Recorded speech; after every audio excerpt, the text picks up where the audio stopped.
Hi friends आपण मानकर प्रिय मेगा धारावाहिक ओडिया सीरियल बड़ बोहूरे जबरदस्त सीन अच्छे।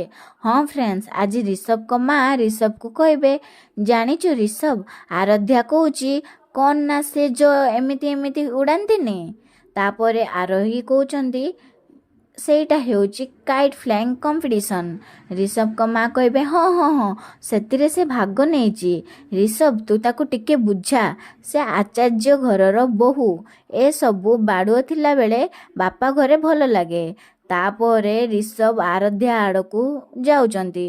ଠିକ୍ ସେତିକି ବେଳେ ଶିବାଂଶ ଆରାଧ୍ୟାଙ୍କ ଆଗରେ ଠିଆ ହୋଇଯିବେ ଆଉ କହିବେ ଭାଇ ଆରାଧ୍ୟା ଏଥିରେ ପାର୍ଟିସିପେଟ୍ କରିବେନି, ମୁଁ ତାଙ୍କୁ ବୁଝାଇଦେବି। ତାପରେ ରିଷଭ କହିବେ ସେ ନିଶ୍ଚୟ ଯିବେ, ଏ ବର୍ଷ ତମେ ଦୁଇଜଣ ସ୍ୱାମୀ ସ୍ତ୍ରୀ ପାର୍ଟିସିପେଟ୍ କରିବ। ରିଷଭଙ୍କ ମାଆ ପୁରା ଆଶ୍ଚର୍ଯ୍ୟ ହୋଇଯିବେ। କଲ୍ୟାଣୀ କିଛି ନ କହି ମନରେ ଭାବିବେ ଆରେ ବାପାରେ ରିଷଭ ଭାଇ ତ ଏଣ୍ଡୁଅ ପରି ରଙ୍ଗ ବଦଳାଉଛନ୍ତି ଏବେ। ହଁ ଫ୍ରେଣ୍ଡସ୍, ଆରାଧ୍ୟା କ'ଣ କାଇଟ୍ ଫ୍ଲାଇଂ କମ୍ପିଟିସନ୍ରେ ଭାଗ ନେଇପାରିବେ? ଜାଣିବା ପାଇଁ ଆଜି ରାତି 9ଟାରେ ଦେଖନ୍ତୁ ବଡ଼ ବୋହୂ। ଭିଡ଼ିଓଟି ଭଲ ଲାଗିଥିଲେ ଲାଇକ୍ କରିଦିଅନ୍ତୁ ଓ ଆମ ଚ୍ୟାନେଲକୁ ସବସ୍କ୍ରାଇବ୍ କରିଦିଅନ୍ତୁ।